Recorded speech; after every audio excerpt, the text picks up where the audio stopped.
estaré en la primera línea para morir combatiendo en defensa de mi patria.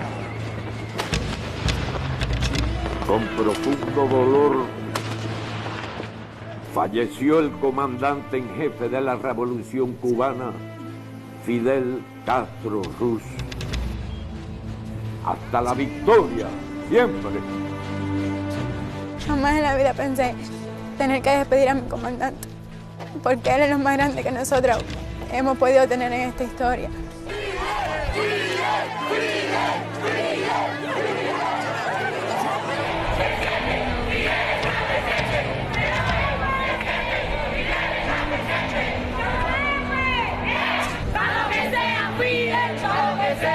Nos toca seguir el legado de Fidel, mantener viva su memoria. Fidel, Fidel, que tiene Fidel. Nosotros somos Fidel, yo también soy Fidel, yo soy Fidel, yo soy Fidel, yo soy Fidel, yo soy Fidel, yo soy Fidel. Todo lo que hoy tenemos se lo debemos a él.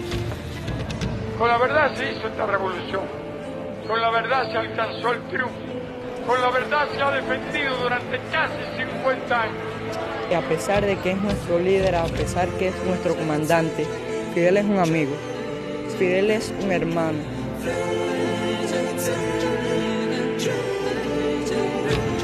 Fidel soy yo, Fidel es el pueblo. Tenemos un legado, luchar, resistir y vencer. El Consejo de Estado de la República de Cuba declara 9 días de duelo nacional. Durante la vigencia del duelo nacional cesarán las actividades y espectáculos públicos, ondeará la enseña nacional a media asta en los edificios públicos y establecimientos militares.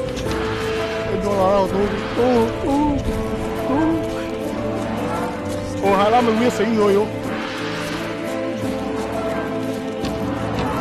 No importa cuán largo sea el camino, no importa cuán dura sea la lucha, nuestros enemigos son poderosos, pero más poderosos son los pueblos. ¡Viva Cuba! ¡Que vive un Cuba libre!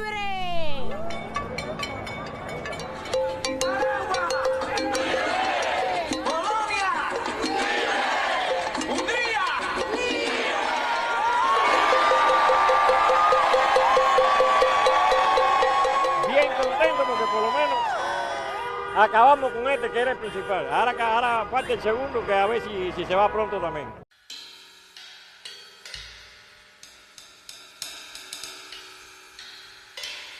Yo me acerqué a Fidel, le pregunté directamente por su familia, por su hijo. Yo sabía que había tenido muchas dificultades durante la etapa pre-revolucionaria y que temía por su hijo que lo secuestraran y que tuviera problemas, y le pregunté por él. Entonces Fidel me dijo: "¿Y tú quién eres? ¿Qué haces aquí? ¿Por qué me haces estas preguntas?". Y yo le dije: "Comandante, parece mentira que usted no sepa, con lo bien informado que está, que estemos aquí un equipo de televisión española en portada para hacer un programa especial sobre el 25 aniversario". ¿Cómo? Bueno, pero ahora mismo, pero a ver, Chomin llamó a su jefe de gabinete: "Chomin, apúntame el nombre de este chico para entrevistarle, para que me entreviste dentro de unos días". Y digamos que ese fue cómo se gestó esa entrevista, de pura casualidad.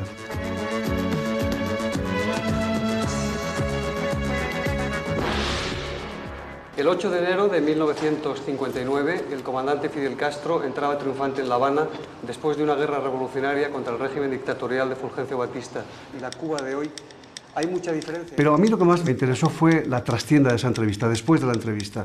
Ahí empezó a hablar de temas más personales, ¿no? Habló del Áncara, de su aldea, nos enseñó una urna que tenía en su despacho con tierra del Áncara, nos habló de su padre, nos habló de su hijo, nos habló de las dificultades que había tenido para hacer la revolución, nos habló de todo ese tipo de cuestiones personales más desconocidas, porque todo el mundo siempre le preguntaba por cosas puramente políticas, ¿no? Y a mí me gustó mucho, me pareció una persona muy, muy interesante, muy seductora, pero sin embargo no escuchaba. Aquí Radio Rebelde se acaba de anunciar desde el campamento de Colombia que el tirano Batista ha huido.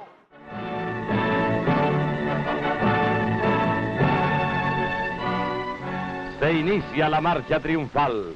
El héroe nacional es aclamado a su paso por pueblos y ciudades.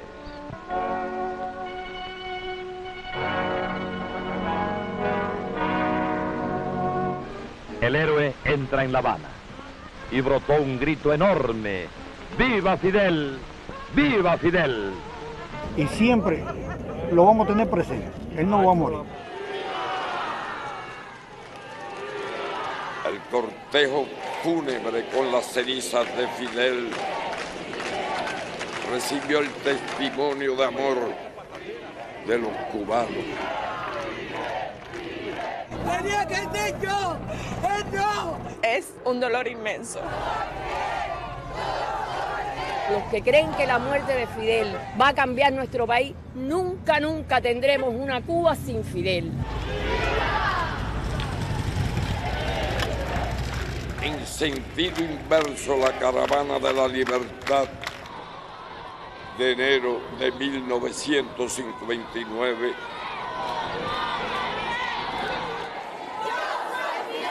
todo se lo debemos, la educación, la salud, todo, nuestra revolución, todo, gracias.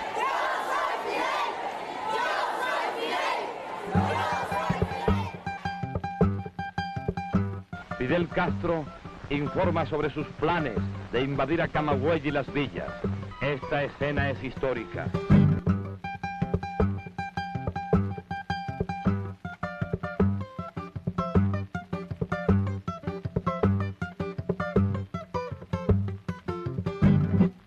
Oh cubano, entre amarguras y escombros, Fidel Castro allá en la sierra. Fidel es un superviviente. En la Sierra Maestra él siempre estaba en la retaguardia con un fusil de mira telescópica. Hay quien dice que es un superviviente de la guerrilla y de la prerrevolución, del asalto al Moncada, porque siempre estuvo detrás. Y sin embargo, como maneja muy bien la propaganda, aparentemente él siempre fue el que lideró. Es un superviviente también de la Guerra Fría. El otro día ha muerto el último dinosaurio de la Guerra Fría. Es un superviviente de muchas batallas.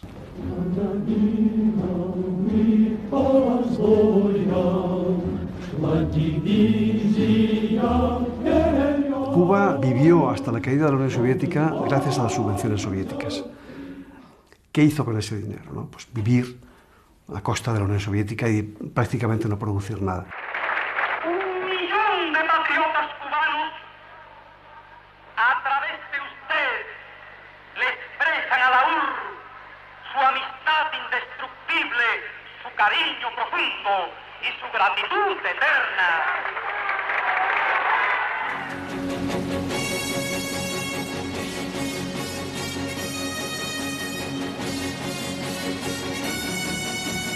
Добрый вечер. Здравствуйте, товарищи.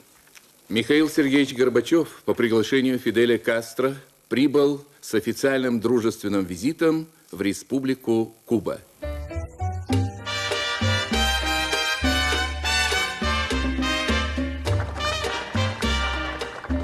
Hasta ese momento las relaciones eran excelentes. Fidel era un huésped permanente de la URSS y además una persona que se beneficiaba de las subvenciones, ¿no? A partir de ahí empieza la caída completamente, ¿no? Porque el PIB, el Producto Interior Bruto de Cuba, cae hasta un 35%. Y luego el gran benefactor de Cuba fue Hugo Chávez. Hugo Chávez necesitaba un padre espiritual, digamos, un alguien para mimetizarse políticamente. Chávez era uno de los principales productores de petróleo del mundo y sostuvo la revolución.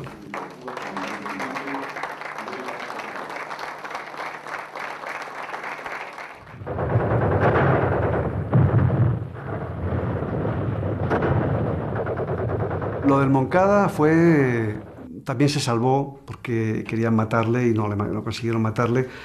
Date cuenta que a Fidel lo condenan a 15 años de cárcel en un juicio, ¿no? Fidel es cuando hace su famoso alegato, él se defiende a sí mismo porque es abogado y pronuncia el famoso alegato de la historia y me absolverá. Cuando le condenan va a la isla de Pinos, en una prisión que había allí militar, a 15 años de cárcel, hay un movimiento favorable para la liberación de Fidel y de los asaltantes del Moncada, ¿no? Y se está gestando una ley de amnistía. Uno de los diputados, precisamente su cuñado, Rafael Díaz Balar, pronuncia un discurso impresionante en el Congreso cubano y le llama a Fidel fascista comunista. Y ojalá me equivoque y ojalá nos equivoquemos no votéis esta ley de amnistía, porque si Fidel sale en libertad va a traer la desgracia para Cuba durante más de 20 años, dijo. Al final Fidel salió al cabo de 15 meses nada más, y fue cuando se marchó a México y desde ahí inició el asalto a la revolución, al poder. Nos organizamos en México clandestinamente, logramos adquirir algunas armas y preparar nuestra expedición, que fueron de 82 hombres. Los que pudimos en un pequeño barco, éramos un número mayor, pero el barco era tan pequeño que no cabíamos. Entonces cogimos a lo más pequeño. Así fue como llegamos a los 80. Casi se queda usted en el camino, porque usted es bastante grande, ¿no? Sí, pero parece que yo tenía una autovaloración de que estaba entre los necesarios y entre los bien preparados para la lucha. Y llegaron a una zona de manglares, verdaderamente hechos puré todos, ¿no? Les vio rápidamente un barco de Batista, que estaban esperando ya, los servicios secretos de Batista, ya sabían que se iba a producir esa invasión, descubrieron el Granma y les fueron persiguiendo, de tal manera que en la Alegría del Pío, en un lugar donde estaban allí acampados, les mataron a prácticamente todos y solamente 12 supervivientes, entre ellos Fidel, consiguieron llegar a la Sierra Maestra. Esos 12 son los que empezaron la revolución. En Sierra Maestra han sufrido grandes pérdidas en los encuentros con el Ejército y la Policía Nacionales. Ubíquese frente al tribunal. Se inicia nuevamente la vista del juicio. El general de división Arnaldo Ochoa Sánchez abandonó sus principios, moral y prestigio. Traicionó a su pueblo, sus ideales y a nuestro comandante en jefe. Eso fue un proceso de represión interna. No tenía nada que ver con el narcotráfico. Un proceso, ese fue el argumento, ¿no?, utilizado para destruir el Ministerio del Interior y decirle a los generales, a los militares, no, conmigo no se juega. El embargo de Estados Unidos sobre Cuba impidió a Cuba la adquisición de divisas para comprar productos en el exterior, ¿no? Cuba organizó una empresa, MC, la empresa de moneda extranjera, con sede en Panamá, y la dirigían los hermanos de la Guardia, que eran, junto con el general Ochoa, los militares más importantes de Cuba. Ese departamento de moneda extranjera traficaba con todo tipo de productos prohibidos, droga, por ejemplo, marfil de Angola,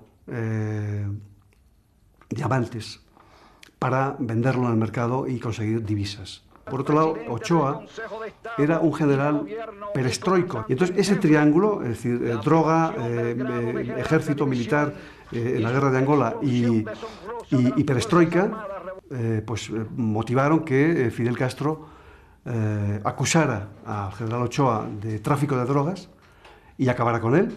Tendría que haber reconocido en suma su traición al pueblo cubano, a nuestro partido, a las Fuerzas Armadas Revolucionarias, su inaudita deslealtad a nuestro comandante en jefe, compañero Fidel. Fidel hizo dos juicios a Ochoa al más puro estilo stalinista, como los procesos de Moscú de Stalin, ¿no? Hubo primero un juicio en el que Ochoa aparecía, lo dieron en televisión, en la televisión cubana, en la que aparecía vestido de militar y le degradaron. Y luego hubo otro juicio en la que ya estaba de civil porque le habían degradado, el segundo en el que le condenaron a muerte, ¿no? Lo vivimos efectivamente con muchísimo desasosiego, con muchas contradicciones internas, precisamente por eso, porque nos era muy difícil aceptar que el mito se caía y con mucha duda. Yo creo que esa fue una de las pocas veces en las que la sociedad cubana se dividió y en las que la sociedad cubana empezó o siguió dudando de la revolución. Se declaró culpable, al estilo de los procesos de Moscú, dijo que merecía la muerte, que había traicionado a la revolución. Ni el comandante en jefe, ni el ministro, ni el partido, ni el gobierno, ni nadie en la Fuerza Armada tuvo nunca nada que ver con él. Que todo esto fue artificio de mi mente. A ver, no es posible. Este hombre estaba dando la vida, se estaba jugando el pellejo en Angola, por Dios. Como de pronto entonces tú me lo presentas como una especie de Corleone. Hay muchos que piensan que soy yo el que decido si se hace una cosa u otra. Y lo digo con toda franqueza, sí. No rehuyo ninguna responsabilidad. Y si fuera yo solo el que tuviera que decidir sobre esto, si fuera una facultad del presidente del Consejo de Estado, yo adoptaría exactamente la misma decisión. No hay otra alternativa que el castigo drástico, el castigo ejemplar. Existe la historia muy probable de que Fidel le dijo a Raúl: a ti no te fusilo porque no puedo. Porque Raúl estaba jugando, retosando con la idea del glasnost, de la perestroika, de la reforma. Los que estén de acuerdo con la ratificación de la pena establecida por el Tribunal Militar, que levanten la mano. Los que se opongan. Se ratifica la sentencia del Tribunal Militar Especial. Ha concluido la sesión.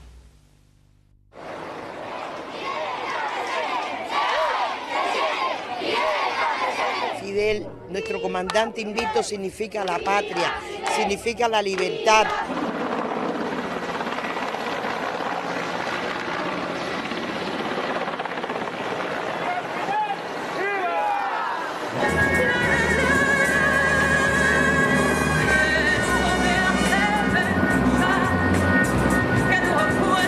Tuve el honor de acompañarlo con el fusil en la mano en todas las acciones que se libraron en la Sierra Maestra.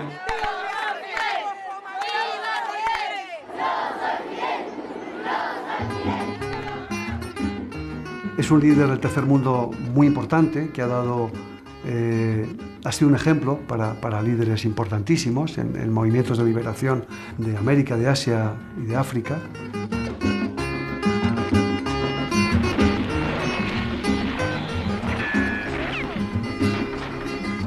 Fidel Castro surgió como el líder del movimiento de resistencia. Somos decididamente anticolonialistas, antineocolonialistas, antirracistas, antisionistas,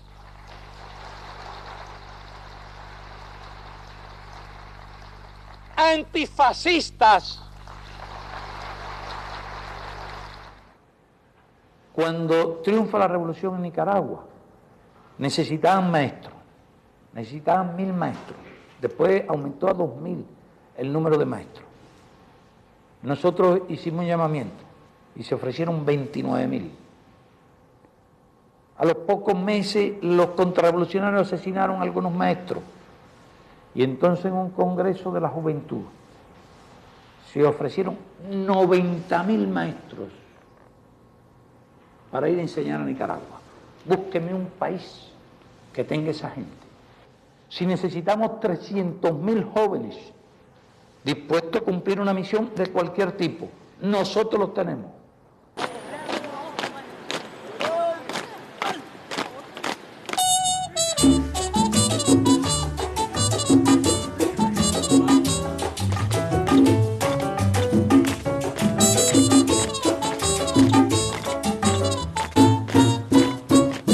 La revolución se preocupó por consolidar 3 logros. Uno, la educación, otro, la salud pública y otro, el deporte.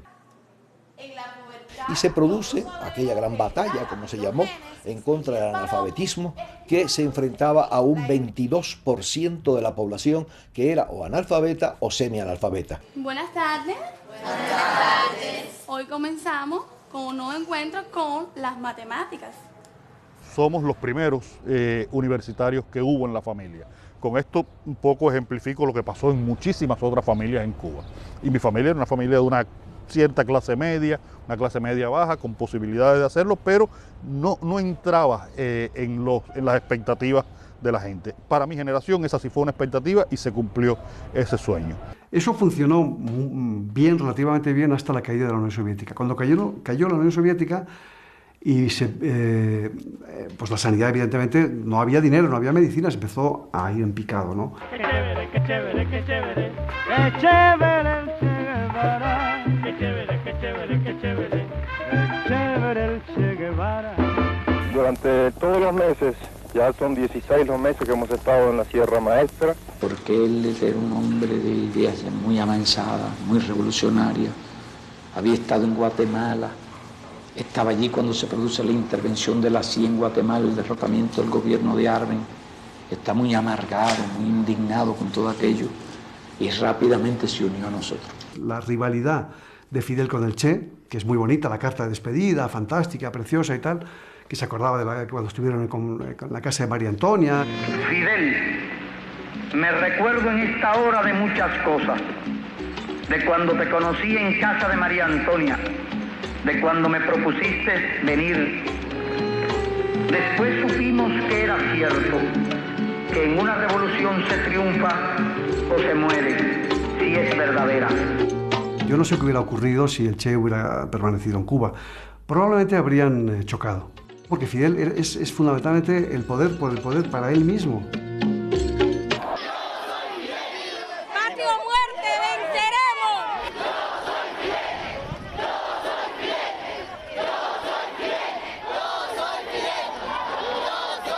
Pero espiritualmente está en nuestros corazones.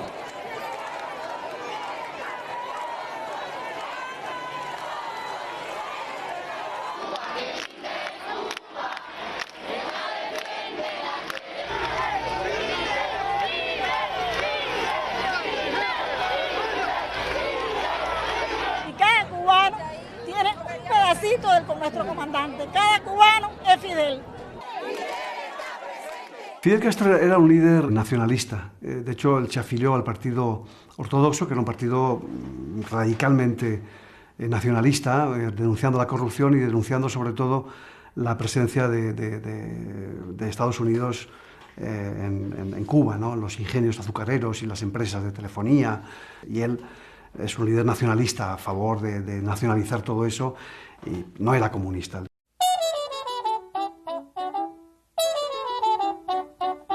Mi padre no era relativamente pudiente, más bien podría decir que era muy pudiente.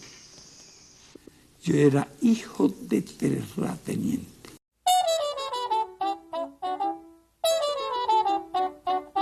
Todo esto era de ellos, eran ricos, chicas. Ellos nacieron en cuna de oro. La gente que no tenía necesidad de esto. Fidel no tenía ninguna necesidad de esto.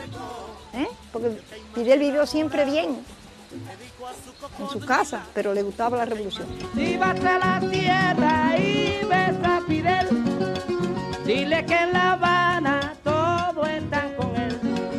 Llega el golpe de Estado de Batista en 1952. Llega Rafael Díaz Valar, que era su cuñado, a darle la noticia y a invitar a Fidel a participar en el gobierno de la dictadura que había acabado de empezar. Fidel, por supuesto, voló en cólera y se puso furioso. Invitarlo a participar en un gobierno que había sido producto de un golpe de Estado, ¿no? 2 lámparas, sabían, que le había regalado Batista a Fidel en la boda, porque eran una familia muy unida, Batista, los Díaz Valar. Y Fidel se indigna y acogió aquellas 2 lámparas y las estrelló contra el piso.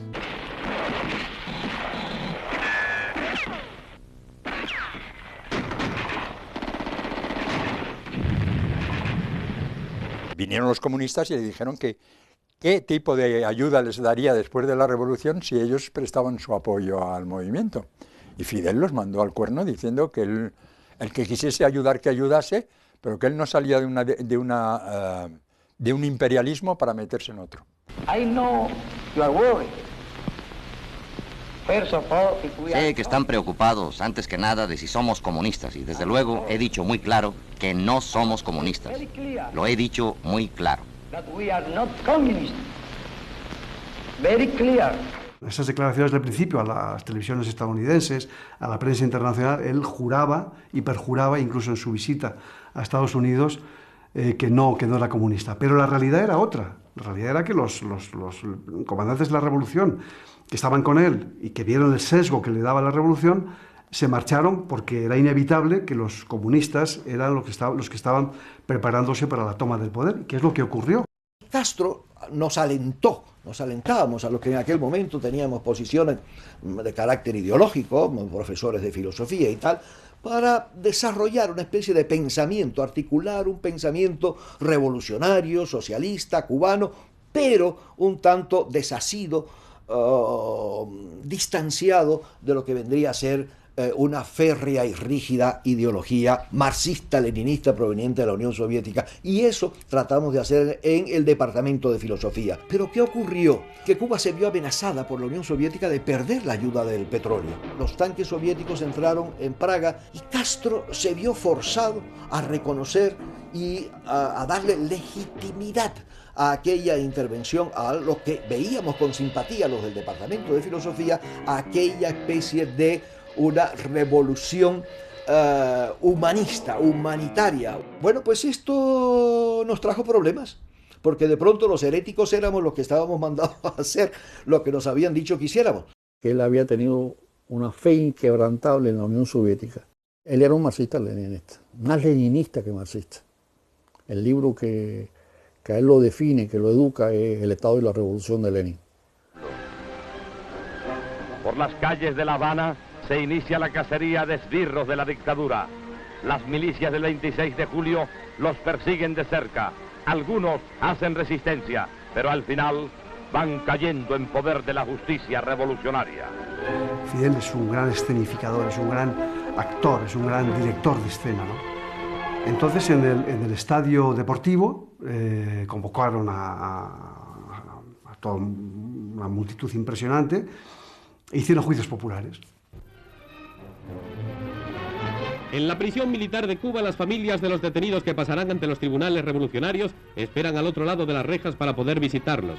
Aquí existen unos 1000 partidarios de Batista que serán sometidos a juicio. Un país como Cuba, que había habido un dictador que había cometido atrocidades, como Batista, que era un cómplice de la mafia, que permanentemente había muertos en las calles provocados por la policía política de Batista, que de repente un libertador y una persona que se suponía que iba a traer la democracia, ¿cómo podía empezar la democracia?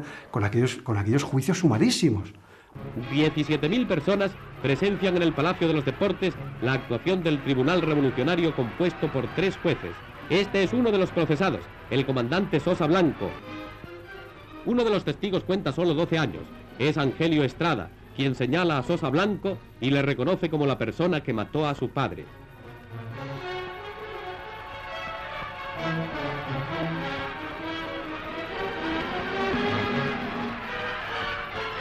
El comandante Sosa Blanco es condenado a muerte. Luego es verdad que en posteriores entrevistas, ya muy tarde, Fidel Castro ha reconocido que aquello fue un error. No soy Fidel, no soy Fidel. El pueblo está contigo. Fidel está presente, se oye, se siente. Fidel está presente, yo soy Fidel. Fidel es revolución.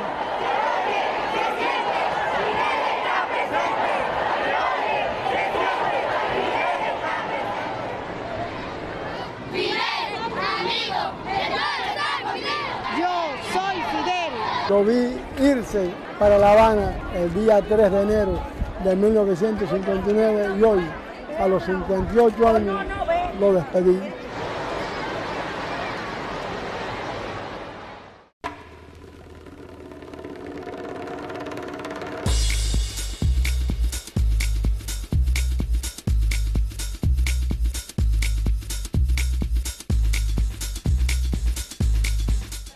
Fantástico. Y me alegro mucho de estar aquí de nuevo, porque estoy cumpliendo con mi promesa de venir después de una revolución victoriosa. Fidel tenía esa fascinación por Estados Unidos, ¿no? Él siempre admiró a Lincoln y a los padres de la patria estadounidenses, ¿no? Estados Unidos ha sido el gran satán y por otro lado ha sido, como dicen los griegos, el farmacón nepente, ¿no? El remedio para todos los males, ¿no? O sea, sin Estados Unidos, Fidel Castro no hubiera llegado a ser lo que era. Fidel Castro sabía muy bien los límites. Teníamos otro lema en Cuba: juega con la cadena, pero no con el mono. Y Fidel era un maestro jugando con la cadena. Eso se lo decía el Che. Juega con la cadena, pero no juegue con el mono, porque el mono sí, ya es otra discusión. Tú tienes el mono agarrado con la cadena. Bueno, y juega con la cadena, pero no juegue con el mono, porque tú no sabes lo que puede hacer el mono. Y esto no te olvides que este es el imperio más grande del mundo. De ese vecino, de ese norte revuelto y brutal, nunca jamás se podrá esperar nada.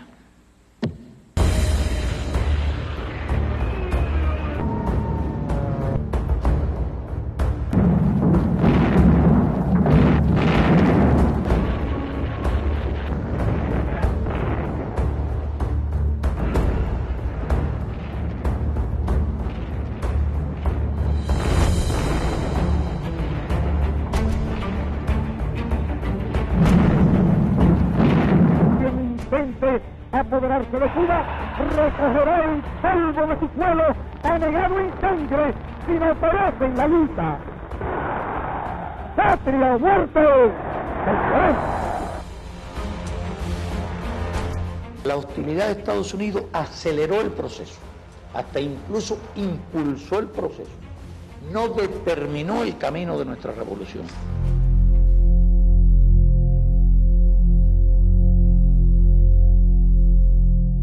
We will not prematurely or unnecessarily risk the cost of worldwide nuclear war. ¿Qué es lo que tiene Cuba, hermano? ¿Qué es lo que pasa aquí? Que el americano quiere invadir nuestro país. Eso aquí no puede ser. ¡Nunca! Eso en Cuba se acabó.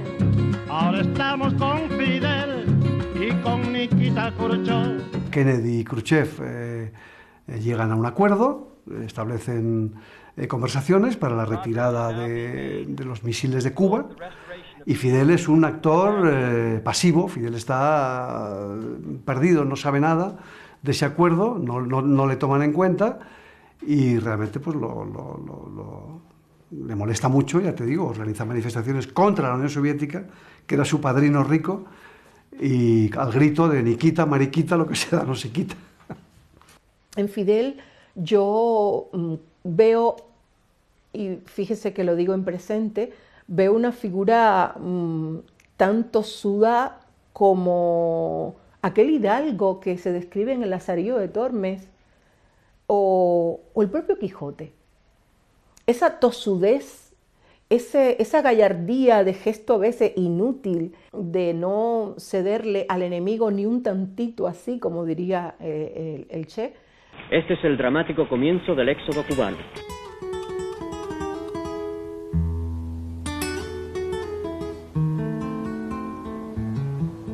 Quien no tenga una mente que se adapte a la idea de una revolución, quien no tenga un corazón que se adapte al esfuerzo y al heroísmo de una revolución, no los queremos, no los necesitamos. Que donde quiera que yo me pare, tendrá el regreso en el corazón.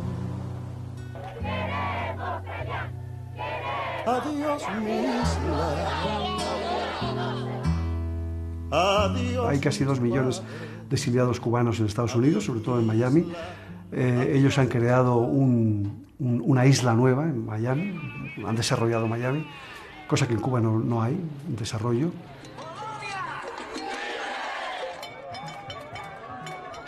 Fiesta caníbales de aquí de Miami, tontería, de que yo no sé qué están celebrando, que la revolución lleva casi 60 años en el poder, que sigue, que Raúl Castro está en el poder, que Fidel Castro se murió en la cama. ¿Qué están celebrando? Y yo estaría dispuesto a aceptar la crítica de que cometimos algunos errores de idealismo. Quizás quisimos ir demasiado rápido, quizás subestimamos fuerzas de los hábitos, pero ningún país se ha enfrentado ni a un adversario tan poderoso. Fidel, gigante, eterno comandante.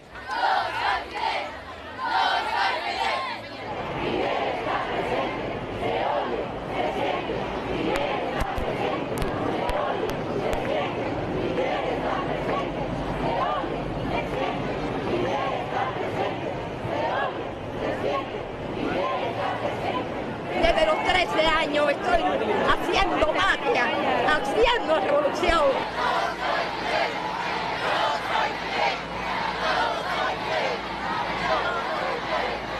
Después de Dios, Fidel Castro. Nos trazó un camino y el pueblo lo va a seguir.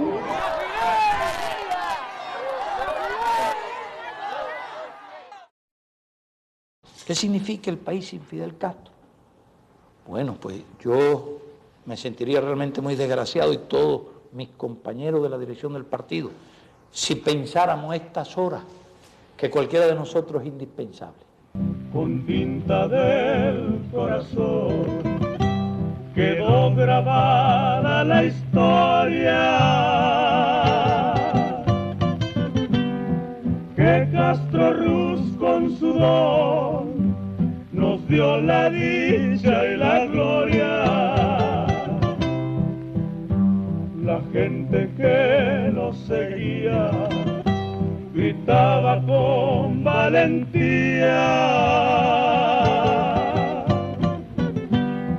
¡viva Fidel Castro Ruz y muera la tiranía!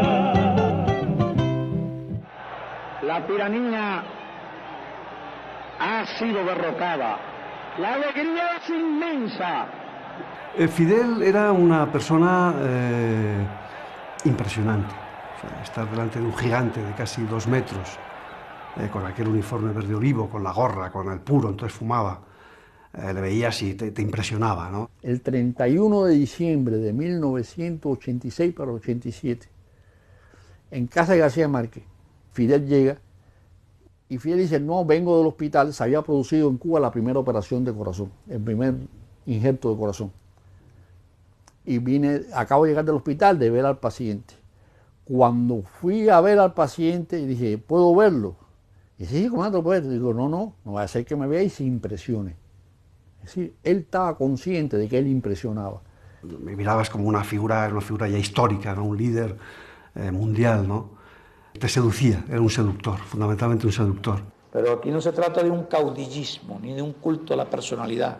Usted no verá en este país un retrato de Fidel Castro por las calles, ninguna calle lleva el nombre de Fidel Castro, ninguna estatua, nada que se parezca a eso. Porque una de las primeras leyes que hizo la revolución fue prohibir eso.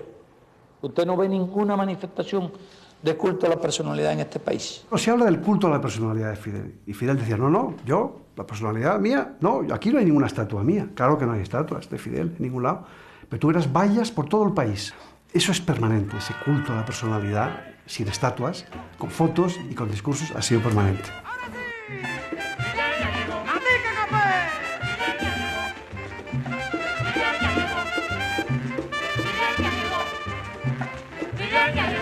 Se sintió muy Mesías, siempre. Él era incapaz de delegar nada en nadie. En ese sentido nos malacostumbró muchísimo a los cubanos, porque, qué sé yo, venía un huracán y se caía la casa de alguien y entonces decía: no, que venga Fidel, y hasta que no venga Fidel no se va a arreglar. A partir de ahí el mito, él lo alimentó y lo alimentamos nosotros. Fidel ha sido un hipnotizador, un flautista de Hamelin, ¿no? que tocaba el micrófono y le seguían los cubanos porque era un seductor. O sea, Fidel tenía un verbo impresionante, una cultura, un manejo de la palabra que yo he visto en muy pocos líderes, ¿no? Fidel nos traicionó a todos, incluyendo a su propia familia, incluyéndome a mí, que estaba entregada en cuerpo y alma a aquella revolución, pensando que era lo mejor para mi país. Pero jamás una revolución marxista, una revolución comunista, que representaba y ha sido lo peor para mi país. Es un hombre con luces y con sombras, es un hombre con muchas luces y con muchas sombras. Es un hombre que ha dado una identidad nacional a su pueblo. Cuba es un país que tuvo una historia colonial muy desgraciada, que cuando se marcharon los españoles se hizo la bandera norteamericana, no se hizo la bandera cubana. Y los cubanos le recordarán como un personaje que trajo a Cuba un sentido nacional, de orgullo nacional, pero a la vez ese orgullo nacional ha sido disminuido por las carencias porque en Cuba el discurso ha ido por un lado y el nivel de vida de la población ha ido por otro. Yo pienso que la historia nos ha absuelto hace mucho rato ya. Ante los restos de Fidel en la plaza de la Revolución, Mayor General Antonio Maceo Grajales, en la heroica ciudad de Santiago de Cuba, juramos defender la patria y el socialismo y juntos reafirmemos todos la sentencia del titán de bronce. Quien intente apropiarse de Cuba recogerá el polvo de su suelo anegado en sangre si no perece en la lucha.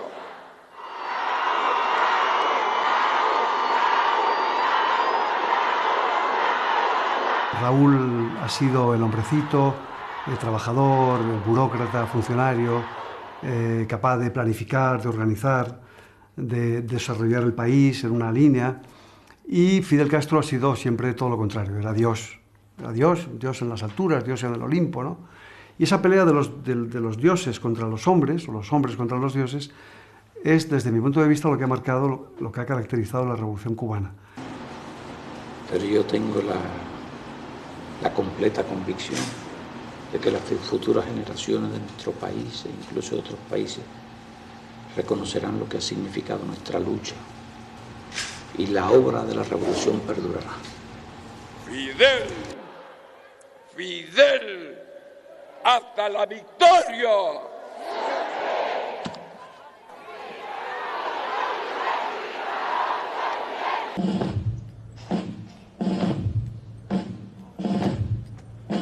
¿Lloré a Fidel? Sí, lloré a Fidel.